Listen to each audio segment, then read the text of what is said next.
మీ పేరేం పేరు? రాములు గౌడ్. సార్ మీ పేరు? రవీంద్ర. ఆ. సార్ మీ పేరు? మహాదేవ్. ఆహా. మీ పేరు? వీరస్వామి. వీరస్వామి. అయ్యా మీ పేరు? Vitthal. My favourite god. Pandaripuram. Right. అయ్యా మీ పేరు? సాంబ శివారెడ్డి. ఆహాహాహా.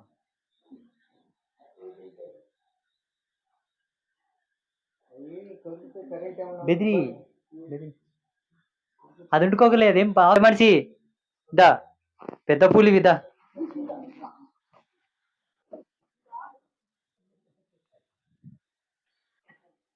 మన పీఠం యొక్క ఆచారము ఏంటంటే మెయిన్ ఎవరన్నా ఇట్లా 10 మంది వస్తే ముగ్గురు కన్నా ఎక్కువ ఎవరైనా ఉంటే ఒక చర్చ. ముగ్గురు కన్నా ఎక్కువ ఉంటే వాళ్ళతో మాట్లాడే అవకాశం మాకు అమ్మ ఇచ్చింది. నా రూమ్లో నేను వండుకుంటా, మీ రూమ్లలో మీరు వండుకుంటా అంటే అది ఇండ్లలో వండుకుంటే అయ్యేపోయేది కదా. ఇంత దూరం వచ్చినాక ఇంత మాట్లాడకపోతే వాల్యూ ఉండదు కదా. ఇది మన పీఠం ఫస్ట్ నుంచి కూడా అలవాటే. 2022వ సంవత్సరం నుంచి కెమెరా ముందుకు వచ్చింది ఈ చర్చ అంతా. అంతకుముందు ఊకనే మాట్లాడుకుంటుంటిమి. ఎవ్వరు వచ్చినా ఇట్లనే మాట్లాడుతుంటిమి. అప్పుడు ఇది అంతా లేకుండే. యాగశాల ఉన్న కాడ ఒక చిన్న రూమ్ ఉండే రేకుల గుడిసె. ఆ గుడిసెలో మాట్లాడుతుంటిమి. ఇట్లా ఒలిపిరుండి వర్షం రాకుంటే ఇక్కడ ముంగల మాట్లాడుతుంటిమి. అమ్మవారికి ఒక గుడిసె ఉండే, నాకు ఒక గుడిసె ఉండే అని మాట్లాడుతుంటిమి. తర్వాత ఇది ఒక ప్లాట్ వేరే వాళ్ళది ఉండే. వాళ్ళు అమ్ముతామంటే ఎవరో ఒక పుణ్యాత్ముడు ఇప్పించిండు. ఇక్కడ ఇదంతా నిర్మాణం చేసి భక్తుల కొరకు ఈడ మాట్లాడుతున్నాం ఇప్పుడు అనమాట. అమ్మ ఏం చెప్తుందంటే ఎవరొచ్చినా వాళ్ళ భావాలు తెలుసుకొని అయినా వాళ్ళ భావాలతోనే నీ తపస్సు ఫలిస్తుందని చెప్పింది నాకు. వాళ్ళ భావాలతోనే నీ తపస్సు ఫలిస్తుంది. వాళ్ళు ఏమొచ్చినా, వాళ్ళు ఏం కష్టం వచ్చినా, బాధ వచ్చినా విను. అలాగే వాళ్ళ జ్ఞానం ఏందో తెలుసుకొని చెప్తుండే నాకు. ఆ ఉద్దేశాన్ని అనుసరించి మాట్లాడతాం ఇంతవరకు. ఇప్పుడు మీ భావాలు ఎవరన్నా ఏమన్నా తెలుసుకోవాలి, అడగాలనుకుంటే కూడా అడగవచ్చును. అడుగుతారా? మీ గురించి ఒక చిన్న గొప్పగా నేను ఒక మాట చెప్పాలనుకుంటున్నాను.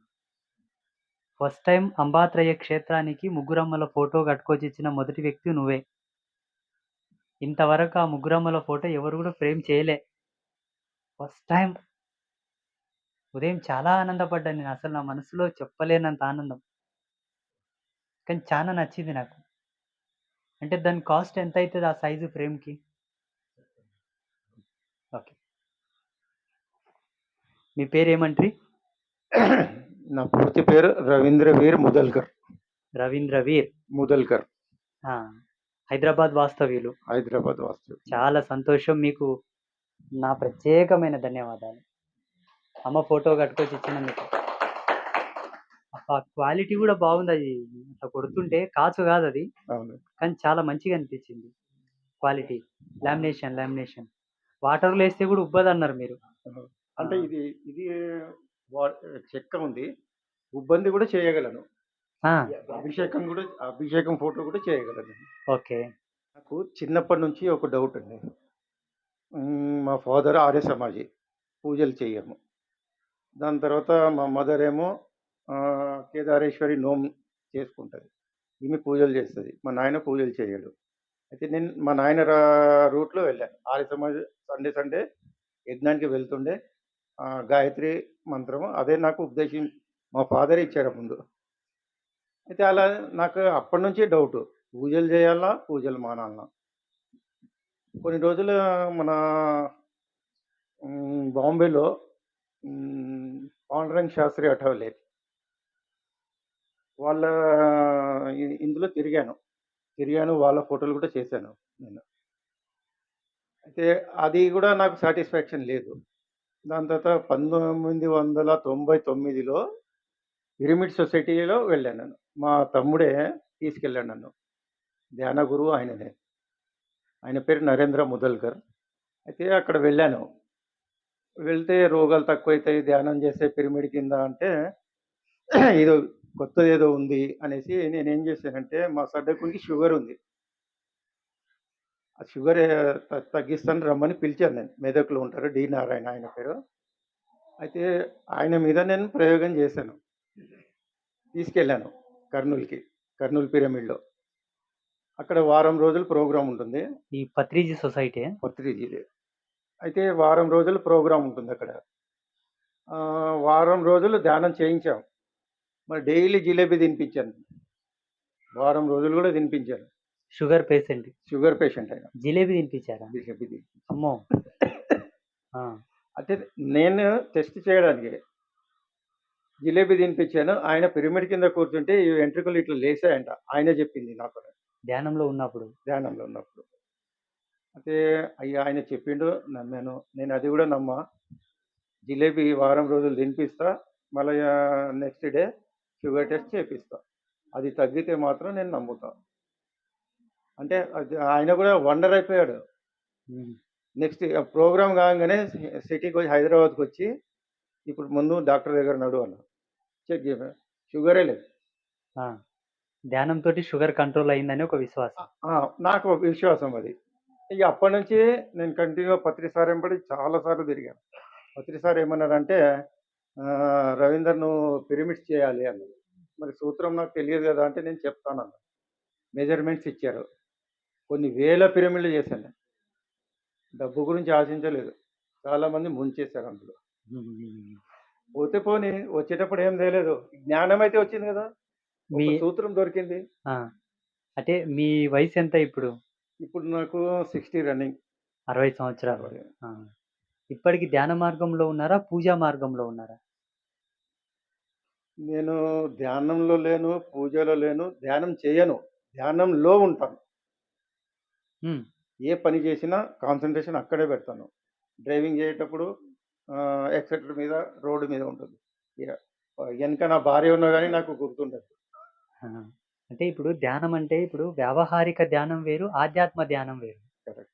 ఇప్పుడు మీరంటున్నది వ్యావహారిక ధ్యానం. అవును. ఇప్పుడు ఇది నా పక్కల కూసున్నది. అవును. ఇది శునకము అనగా కుక్క. ఇప్పుడది నా పక్కల కూసున్నది దాని ధ్యాస అంతా ఇంకో కుక్క మీద ఉన్నది. యాడుంది? దాన్ని ఎప్పుడు అరుస్తదని ఆడ పండుకున్నది. అవును. ఈ వ్యావహారిక ధ్యానం. ఆధ్యాత్మ ధ్యానం అంటే ఏందంటే, ఇప్పుడున్నటువంటి ప్రస్తుతమైనటువంటి ఈ ప్రపంచాన్ని మైమరిచిపోయి ఉండేది ఆధ్యాత్మ ధ్యానం. అట్లా. ఇప్పుడు ప్రస్తుతం సమాజంలో ప్రతి ఒక్కరు ధ్యానం చేస్తాం అనుకుంటారు గానీ, ఆధ్యాత్మ ధ్యానం ఎవరు చేయరు. వ్యవహార ధ్యానమే. కరెక్టే. వ్యవహార ధ్యానం వల్ల ఏమొస్తాయంటే నిద్రొస్తది ఫస్టు. సెకండు ఒక సింప్టమ్ జెప్తాను చిన్నగా. చెప్పండి. ఒక సాధకుడు పరిపూర్ణమైన ఆధ్యాత్మ ధ్యానంలో ఉన్నాడంటే ఆయన వెన్నెముక ఎప్పుడే గాని వంగదు. వ్యవహార ధ్యానంలో అంటే వెన్నెముక వంగితే జబ్బలు కిందికి పడితే చూస్తున్నా. మళ్ళీ ఏమైనా ఒక చెప్తే ఆధ్యాత్మ ధ్యానం లోపల వెన్నెముక నుంచి కింద మూలాధారం వరకు గూడా, సహస్రారం నుంచి మూలాధారం వరకు గూడా ఎక్కడ గూడా ఆ అమరకోశానికి ఉండేటటువంటి ఏ ఒక్క గ్రంథి గూడా భేదం కాదు.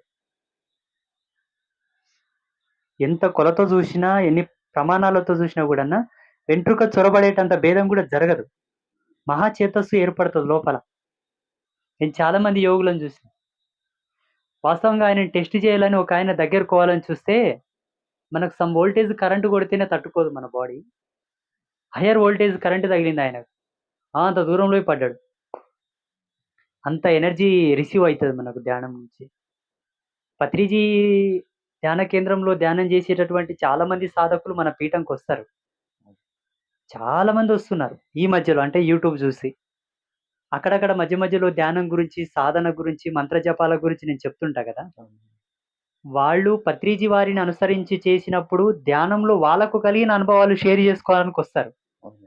వాళ్ళు చెప్పే అనుభవాలు వాస్తవంగా నా రిసర్చ్ లోపల ఎక్కడ గూడా నేను శోధించలేదు. 100% కరెక్ట్. నాకే ఏ అనుభవం రాలేదండి నాకు. ఇప్పుడు ఎన్నో యోగ సూత్రాల మీద, ఎన్నెన్నో దివ్యాత్మమైన దర్శనాల మీద మాకు కొంతనో అంతనో జగన్మాత కృపతోటి పట్టున్నది. ఇప్పుడు మీ ఊరు ఏ ఊరంట్రి? ఏ ఏరియా? బోయినపల్లి, సికింద్రాబాద్. బోయిన్పల్లి సికింద్రాబాద్‌లో ఉండే బోయిన్పల్లిలో ప్రతి ఏరియా మీకు తెలుసు. అవును. నాకు తెలీదు. ఏరియా తెలుసు గాని, ఆ గల్లులు, ఆ సందులు అವೆಲ್ಲ తెలీదు మాకు. కరెక్ట్. ప్రతీది మీకు తెలుసు. అట్లాగే యోగానుసంధాన కర్తృత్వం లోపల మాకు తెలిసిన అనుభవాలకు, వీళ్ళు చెప్పే అనుభవాలకు మ్యాచే కాదసలు. బోయిన్పల్లిలో మీరు చూసినది ప్రతీదీ మీరు చక్కగా చెప్పగలరు. నేనేదో పిచ్చి పిచ్చిగా వెస్ట్ మారేడుపల్లిలో ఉన్న గల్లీల గురించి చెప్తే నువ్వు ఒప్పుకుంటావా? అట్లా చాలా మంది క్రియాయోగంకి వెళ్ళిన వాళ్ళు గాని, ఇంకా కొన్ని ఫౌండేషన్స్‌లో ధ్యానం చేసిన వాళ్ళు మెనీ మోర్ ఆఫ్ ఇయర్స్. ఒకాయన 15 సంవత్సరాలు, ఒకాయన 20 సంవత్సరాలు, ఒకాయన 30 సంవత్సరాలు. వచ్చి గురూజీ నాకిది కలిగింది, అది కలిగిందని చెప్తే ఏదో పాపం వాళ్ళు ఫీల్ అయితారని ఇంటా. అయ్యో! చాలా బాగుందండి. Very good. Very good. Very good. చాలా గొప్పగా వచ్చిందండి. ఇంకా మంచిగా చేయండి. ఇంకా బాగా చేయండి అని వాళ్ళని పురమాయిస్తాను. ఎట్టకేలకు సమాజాన్ని ఒక భ్రాంతిలో పెట్టారు మన వాళ్ళు. కరెక్ట్. ఒప్పుకుంటాను. సమాజాన్ని ఒక భ్రాంతిలో పెట్టి, ఒక మత్తులో పెట్టి ఆహ్, వెనకటికి తల్లిపాలు లేక ఏడుస్తుంటే మా పల్లెటూర్లలో కళ్ళు దాపి పండబెడుతుండ్రు పిల్లల్ని. చిన్న పిల్లల్ని. కొందరికి పాలు రాకపోతే, పుట్టగానే తల్లి చనిపోతే తెల్ల కళ్ళు తాపుతుండ్రు. అది కూడా తెల్లగానే పాలు కూడా తెల్లగానే గదా! అవును. గ్లాస్ కళ్ళు పట్టిస్తే వాడు తాగుతూనే పండుకుంటాడు. ఇప్పుడు సమాజంను కూడా మత్తులో పెట్టారు. ఆధ్యాత్మిక మత్తులో. కానీ వాస్తవంగా ధ్యానం మీద పరిపూర్ణమైన అవగాహన ఎవరికీ కలగల. మీరు కూడా సాధనలు చేస్తుంటారు గదా! ధ్యానం చేస్తుంటారా? మీరన్నట్టు బెడ్ అయిపోగానే మనం అక్కడ ఏం కనపడదు స్వామి. మళ్ళీ అది మంత్రం దొరుకుతా ఉంటది. దీనికొక ఎగ్జాంపుల్ చెప్తాను. పొయ్యిలో కర్రలు ఎక్కువగా ఉన్నాయనుకో మంట రగులుతూ ఉంటుంది. కర్రలో ఉండే సహజ గుణం కాలిపోయిన తర్వాత కర్రలు వెనకముఖం అయిన తర్వాత మంట తగ్గుతది. అవునా? అవును. ఆత్మలో పరిపూర్ణమైన చేతస్సు ఉన్న తర్వాత ధ్యానం ఒక నిమగ్న స్థితిలోకొచ్చిన తర్వాత సాధకుడు ఎప్పుడే గాని వెన్నెముకను వంచడు. ఆ మంట తగ్గినప్పుడు ఇది వంగుతది, మెడ పడిపోతది. లోపల మంట రగులుకోవాలి. అది స్వామి అదే. లోపల మంట రగులుకుంటే మంటలాగా తేజోవలవలు వెలుగుతూ ఉంటాడన్నమాట. మా గురువు అనేవాడు ఒక మాట. ఎరుకను వీడిన వాడే సాధకుడు, ఎరుకలో ఉండేవాడు సాధకుడు గాడంటుండు. ఇప్పుడు అందరూ ఎరుకను వీడరు, ఎరుకలో గూడా ఉంటది అసలు. కన్‌ఫ్యూజన్‌లో ఉన్నాం. కన్‌ఫ్యూజన్. ఏమైపోయింది ఇప్పుడు ప్రస్తుతం సమాజంలో? గుడ్లగూబని ఎంతమంది చూస్తారు? గుడ్లగూబని చూసావా? గుడ్లగూబ చూసావా? దత్తాత్రేయ భగవానుడు ఒక మాట చెప్పాడు. యోగం యొక్క మూలం తెలియాలంటే గుడ్లగూబను అనుసరించాలి. దాని వెనకాల తిరగాలన్నాడు. వాస్తవంగా మన గుడ్లగూబ ఎప్పుడు కనిపిస్తది? రాత్రి కనిపిస్తది. రాత్రి కనిపిస్తది. అది కూడా మానవ సంచారం ఉండు ప్రదేశంలో ఉండదు. దానికి శాపం ఉంది. మానవ సంచారం ఉండు ప్రదేశంలో అది ఉంటే చనిపోతది. దానికి శాపం ఏంటో తెలుసా? దానికొక శాపం ఉన్నది. మనిషి మలమూత్ర విసర్జనలు చేసిన ప్రదేశంలో గనక అది మూత్ర విసర్జన చేస్తే కపాలం పగిలి చనిపోతది. అందుకే మానవ సంచారం ఉండే ప్రదేశంలో అది ఉండదు. అప్పుడు దత్తాత్రేయ భగవానుడు దాన్నెందుకు కేంద్రంగా చేసి చెప్పాడంటే, ఒక సాధకుడు అది ఉండే ప్రదేశంలో పోవాలంటే ధైర్యం కావాలి. అదెక్కడుంటది? ఏ కొండల్లో, గుట్టల్లో, పుట్టల్లో ఉంటది. ఎక్కడనో అడవుల్లో ఉంటది. అక్కడ మనుషులుండరు గదా! అది వచ్చేది గూడా అర్ధరాత్రి. అర్ధరాత్రి ఎవరు లేని ప్రదేశంలో పోవాలంటే ధైర్యమే గదా! అవునా? అక్కడ ఆయన ఒక మెట్టు ఎక్కినట్టు లెక్క. ఇకపోతే రాత్రిపూట గుడ్లగూబ యొక్క కళ్ళు పెద్దగా అవుతాయి. దాని కండ్లలో కాంతి చాలా వేగంగా ఉంటుంది. అది ఎక్కువ షైనింగ్ ఉంటదది. అదంత దూరంలో ఉండగానే నువ్వు ఇక్కడ నుండి చూడగానే జడుసుకుంటావు. అయినా నువ్వు దాన్ని చూసినావంటే ఇంకొక మెట్టు ఎక్కినట్టు లెక్క. అంతకు మీరి ఇంకా దాని దగ్గరకు పోయి కూర్చున్నావంటే, వాస్తవంగా ఏకాంతంలో ఒకరిగానుంటే పిల్లి గాని, గుడ్లగూబ గాని మనిషిని బెదిరిస్తాయి. కొన్ని చేష్టలు చేస్తావవి. అది రెక్కలు ఇంత పెద్దగా పెట్టి కండను తిప్పేసి మనిషిని ఒక ఇంద్రజాలికమైన భ్రాంతిలోకి తీసుకొస్తాయి. ఊ ఊ అంటేనే అంతకు తట్టుకొని ఉన్నాడంటే వాడు పరిపూర్ణమైన సిద్ధత్వంలోకొచ్చినట్టు లెక్క. అలా కొన్ని కొన్ని జీవరాశుల మీద కేంద్రకంగా చెప్పేవాళ్ళు యోగులు. ఇంకొక ఒక యోగి యొక్క ఆత్మకథలో ఏమున్నదంటే, శిష్యుడు ఎవరైనా సాధన కోసం వెళ్తే, చెరువులో ఉండే చేపలను గాలం లేకుండా పట్టుకొని రా. ఎన్ని చేపలు తెస్తే నువ్వంత గొప్పోడవా నేను నీకు మంత్రం ఇస్తా అంటుండేవాడట. గాలం లేకుండా చేపలను పట్టగలమా? అక్కడ ఆయన యొక్క సాహసం, ఆయన గొప్పతనం మనకు వ్యక్తమైతదాడ. ఆయన టాలెంట్, ఆయన శ్రమ, ఆయన ఓపిక. చేపలు దొరుకుతాయి చెరువులా? అయినా నువ్వు చేపలు పట్టుకొస్తేనే నీకు మంత్రం నేర్పుతా, సాధన ఇస్తా అనేవాడంట ఒక గురువు.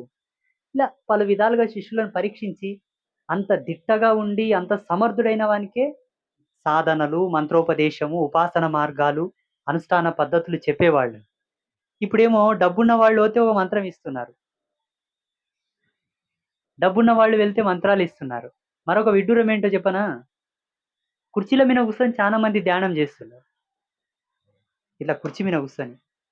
ధ్యానమునకు ముద్రాభంగిమ తోయం ఒకటున్నది. ఆసన ముద్రాంకిత తోయం ఒకటున్నది. ఇవి ఉంటే తప్ప అది ధ్యానం కాదు. ఇలా కూర్చునే ఈ భంగిమ ఏదైతే ఉన్నదో ఈ యాంగిల్ ఇది ధ్యానమునకు ఎప్పుడే గాని సోపానం కాదు. విరోధం.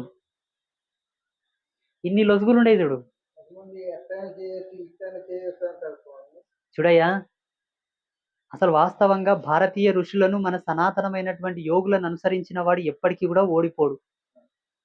ఋషి ఎలా ఉండేవాడు? సాంప్రదాయికమైన తిలకధారణ, సాంప్రదాయికమైన వస్త్రధారణ, సాంప్రదాయికమైన మాలాధారణ, అందుతో కూడుకున్నటువంటి సాధన పద్ధతి, ఆ పద్ధతితో కూడుకున్నటువంటి ఆహార్యం ఇవి ఉంటే తప్ప అది మంత్రజపం కాదు, అది తపస్సు కాదు, అనుష్ఠానం కాదు.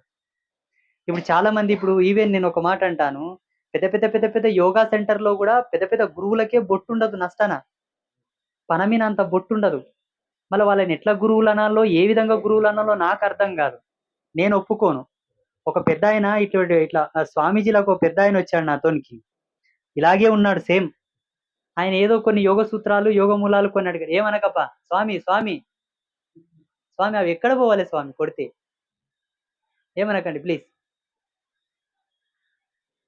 ఎక్కడనో ఒక వీడియోలో చెప్పి ఉంటే నేను ఈ బొట్టు గురించి, కట్టు గురించి, అలంకారం గురించి. ఆయన నన్ను ప్రశ్నించిన విషయం ఏమిటంటే, ఏవండి మీరు బొట్టు గురించి చెప్తారు.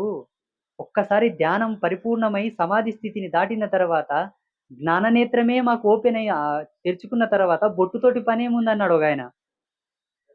ఇక్కడ థర్డ్ ఐ ఉంటది కదా జ్ఞాననేత్రం. మా తపశ్శక్తితోటి జ్ఞాననేత్రాన్నే మేము తెరిపింపజేసిన వాళ్ళము. బొట్టుతోన మాకేం పని అంటాడు ఆయన. ఒక స్వామీజీ ఇప్పుడు అయలాక. వారన్న దాంట్లో వాస్తవం ఉంది. అది వాస్తవమే, నేను ఒప్పుకుంటాను. మరి పరమశివునికి జ్ఞాననేత్రం తెరుచుకోలేదా? అతనెందుకు బొట్టు పెట్టుకున్నాడు? సప్తర్షులకు జ్ఞాననేత్రం తెరవలేదా? వాళ్ళెందుకు సాంప్రదాయికమైన తిలకధారణతో కనిపించారు? బ్రహ్మ విష్ణు మహేశ్వరులకు తెరుచుకోలేదా మూడో నేత్రము? వాళ్ళ నష్టాన బొట్టుండేనా లేకపోతే ఇంకేదాలో ఉంటే వాళ్ళు? ఏ దేవిని అనుసరించి మనం సాధకులం అయ్యామో ఆ దేవుడు ఎలా ఉన్నాడు, నువ్వెలా ఉన్నావు? మధ్యలో లేనిపోని ఆచారాలు కట్టుబాట్లు పెట్టి లేనిపోని వేషాలన్నీ వేసుకొని ఒక ఆయన పైజామా కుర్తా వేసుకుంటాడు, నేను స్వామీజీని అంటాడు. ఒక ఆయన jeans pant, pencil cut pant, T shirt వేసుకుంటే నేను స్వామీజీని అంటాడు. ఇంకొక ఆయన ఇంకోటి కట్టుకుంటాడు, నేను స్వామీజీని అంటాడు. అయ్యో, ఇప్పుడు ప్రస్తుత మానవ సమాజంలో డాక్టర్ కావాలంటే ఒక డ్రెస్ కోడ్ ఉంది, పోలీస్ కావాలంటే ఒక డ్రెస్ కోడ్ ఉంది, ఆర్మీలో ఉండాలంటే ఒక డ్రెస్ కోడ్ ఉంది, లాయర్ కావాలంటే ఒక డ్రెస్ కోడ్ ఉంది. ఇవన్నీ వ్యావహారికమైనటువంటి సమాజంలో సహేతుకమైనటువంటి ధర్మానికి అనుసంధానమైనటువంటి కట్టుబాట్లు. ఎవరిని వారిని గుర్తించాలి కాబట్టి. అందరూ మీలాగా పాయింట్ యాంగిల్ వేసుకుంటే ఎవరిని గుర్తిస్తాం మనం కదా? అన్నప్పుడు శాస్త్రంలో గురువు అనేవానికి కొన్ని కట్టుబాట్లు ఉన్నాయి, కొన్ని ప్రత్యేకమైన మాన మర్యాదలు ఉన్నాయి, ఆధ్యాత్మకమైనటువంటి మాన మర్యాదలు. మీవి కాదు. ఇప్పుడు నేను చెప్పే తప్పు ఉంది ఏమన్నా? స్వామి చెప్పండి. లేదా? ఆయుర్వేదం ఏం చెప్తుందంటే సంభోగం చేసిన గంటన్నర తర్వాత భోజనం చేయాలట. ఒకవేళ భోజనం చేసిన గంటన్నర తర్వాత సంభోగం చేయాలట. ఇది ఎవరికి ఆమోదం తెలుసునా? మీబోటి సంసారికులకు. సాధకుడికి మరిసి ఒకవేళ ఒక పురుషుడు ఒక క్షణమునో తనను తాను మరిచిపోయి గనక కలించుకుంటే, తన రేతస్సును కోల్పోతే 6 నెలల వరకు అగ్నికార్యం చేయడానికి యోగ్యుడు కాడు వాడు. 6 నెలలు పత్యం. ఒక్కసారి రేతస్సు స్ఖలనమైతే. ఇది విశ్వామిత్రుడు చెప్పిండు. వీళ్ళకెట్ల మంత్రాలు సిద్ధిస్తాయి? వీళ్ళకెట్లకెళ్ళి సాధనలు వస్తాయి? ఏం పిల్లలు పావులాట ఆడుకున్నట్లు అనుకున్నారు వీళ్ళు? మరి మంత్రానికి ఎంత పట్టుంటుందో తెలుసునా? త్రిమూర్తులను కూడా పసిపాలకుల్లాగా చేసి పాలిచ్చింది ఒక మహాసాధ్వి. కేవలం యోగ బలం, తపశ్శక్తి, మంత్రబలం. మంత్రానికి అంత పట్టుంది అంటే త్రిమూర్తులను కూడా చిన్న పిల్లలాగా చేసిందంటే ఎంత పవర్ ఉండొచ్చు ఆ తల్లితోటి? శ్వాస మీద ధ్యాస పెట్టుర్రి అన్ని అయిపోతావంటాడు ఒక స్వామి. అయ్యో, ఏంటి? ఈ శరీరమే ఒక నాదబిందు కలలతో కూడుకున్నది. ఈ శరీరము ఓంకార ప్రతిధ్వనితో నిరంతరం ప్రజ్వరిల్లేటటువంటి కేంద్రకం. అలనాడు ఋషులు ఎవరు శ్వాస మీద ధ్యాస పెట్టలేదే. మంత్ర మననంతో కూడుకున్నదే ధ్యానం. మంత్ర మననం లేకుండా చేసే ధ్యానం కాదు. ఆ మంత్రము కూడా మాలాజపయుక్తమై ఉండవలే. కొన్నాళ్ల తర్వాత సాధకుడు సిద్ధి పొందిన తర్వాత మాలను త్యాగం చేసి కళ్ళు మూసుకొని తనను తాను ఒక సమాధి స్థితిలోకి తీసుకుపోగలడు. కానీ ఆ స్థితి వచ్చే వరకు మాల కావాలి. ఇందులో కూడా ఒక విజ్ఞానమైనటువంటి యోగా భంగిమలు ఉన్నాయి ఈ తిప్పే దాంట్లో. ఇక్కడ మాల తిరుగుతా ఉంటే సాధకుడి యొక్క జ్ఞాన చక్షులో కొన్ని గ్రంథులు తెరుచుకుంటాయి ఇలా తిప్పడం వలన. ఒక శ్వాస మీద ధ్యాస పెడితే ఏంది ఇది నాకు అర్థం కాదు. అంటే అక్కడ ఉండేటటువంటి పెద్దలను నేను అవమానపరచటం లేదు. సమాజంలో ఎప్పటికైనా ఇవ్వగలిగితే ధర్మాన్ని ధర్మంలాకి ఇవ్వాలి.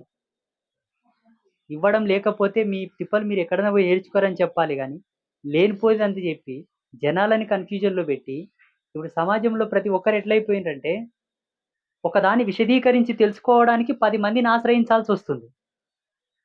ఏ స్వామి ఏం చెప్తాడో, యా గురువు ఏం చెప్తాడో, ఎవరితోనికోతే ఏమొస్తుందో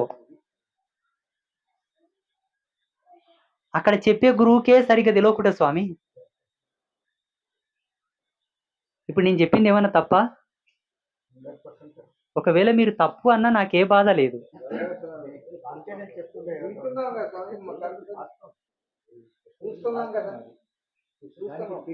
యోగాలో దేవుళ్ళు వీళ్ళు శివుడు సాయిబాబా వీళ్ళు కనపడుతున్నారంట. నేను 30 సంవత్సరాలు 20 సంవత్సరాలు చేస్తున్నాను స్వామి. ఏదో నిత్య పూజ చేసుకుని ఏం లేదు చెప్పా కదా. మరి వాళ్ళకి శివుడు కనపడతాడంట, లింగాలు కనపడతాయంట. మరి మేము కూడా అట్లా ఒక సద్బ్రాహ్మణుడు ఒక పురోహితుడు ప్రతిరోజు నిత్యాగ్ని కార్యం చేస్తూ ద్విజోపాసనకు 2 పూటల పరబ్రహ్మంను ఉపాసిస్తున్నటువంటి యోగి ఎవరైనానూ సరే ఒక్కసారి తనకు తానుగా యజ్ఞం చేసే దండము చేతి నుండి జారి నేల మీద పడిన వారం రోజులు ఆయన అగ్నికార్యం పనికిరాడు. శివార్చన చేస్తుంటే మారేడు దళం చేజారి కింద పడిపోయినా ఈ పొద్దులో పడితే మరుపొద్దు ఈ పొద్దుకి ఈ పొద్దు కలిసే వరకు ఆయన పూజ నుండి నిష్క్రమించవలే. జపం చేసేటప్పుడు మాల చేయి నుండి జారి కింద పడిన పక్షకాలం అనగా 15 రోజులు ఆయన సాధన చేయకూడదు. మంత్రానుష్ఠాన చంద్రికలో మంత్రశాస్త్రాల్లో క్లియర్ ఉన్నది.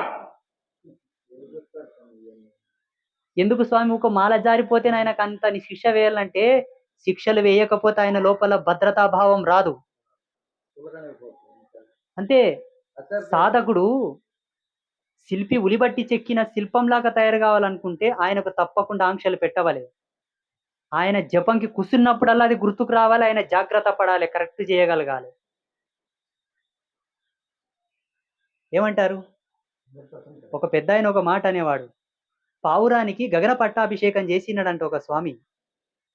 పావురంకి గగన పట్టాభిషేకం చేసినంత మాత్రాన గగన విహారం చేయగలదా? గరుడ పక్షి కన్నా చేస్తే విహరించగలదు కదా. ఏమి పావురం ఎగురుతుంది ఆకాశంలో, గరుడ పక్షి ఎగురుతుందా?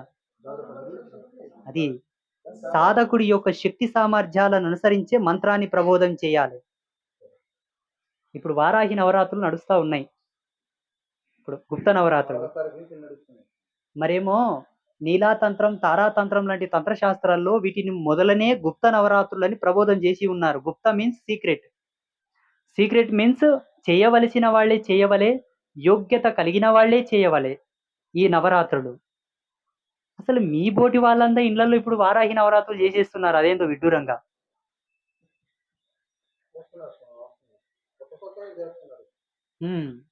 తెలియదు. ఈ వారాహి నవరాత్రులు అంటున్నారు. దుర్గమ్మ వారి అవి చేసేటోళ్ళు మన టీవీలో కూడా చెప్తున్నారు. ఆ తిరుపతిలో ఒక శక్తి పీఠం కొత్తగా పెట్టారు.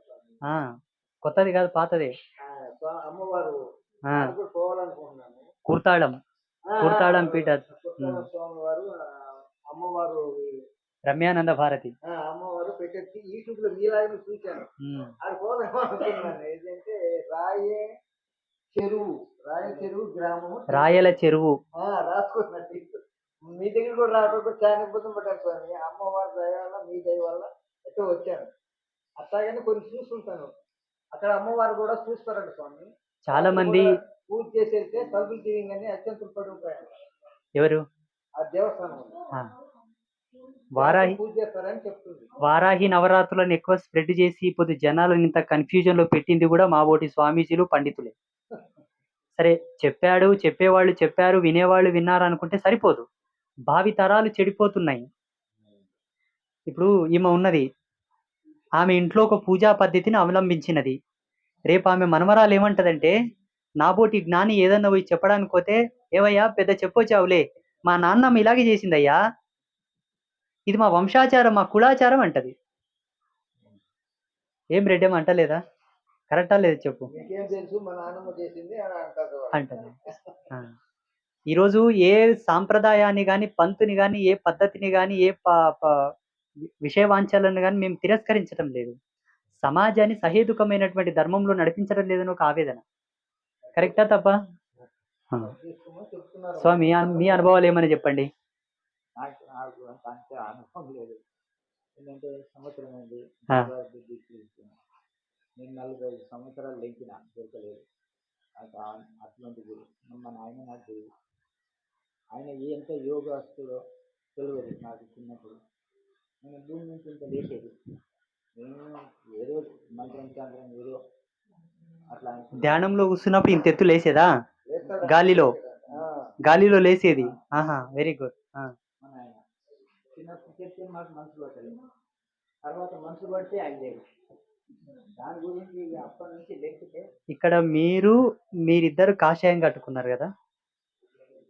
కాషాయము అనే ఈ వస్త్రమును ధరించుటకు గల ప్రధానమైన నియమం ఏంటో తెలుసా? ఈ వస్త్రం మీద మూత్రపు చుక్కలు పడకూడదు. దీని మీద, ఈ వర్ణం మీద. రెండవది, స్త్రీ పురుష సంబంధితమైనటువంటి సంభోగపు ఛాయలు కూడా వీటి మీద పడకూడదు. ఇది పరిపూర్ణమైనటువంటి అగ్నితత్వానికి ప్రతీక. ఇది దేవుడి రూమ్ లోనే ఉంటుంది. నేను చాలా మంది కొరకు చెప్తున్నా, మీ కొరకు కాదు. పరిపూర్ణమైన అసలు ఏ విధంగా కూడా మనం చెప్పలేనంత గొప్పగా అమోఘమైనటువంటి దైవతత్వానికి ప్రతీక ఈ వస్త్రం.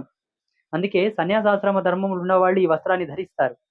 అదేదో ఇప్పుడు ఫ్యాషన్ అయిపోయింది ప్రతి ఒక్కరు దీన్ని వేసుకోవడానికి. హిందూయిజం అని, సనాతన ధర్మం అని వేసుకుంటున్నారు.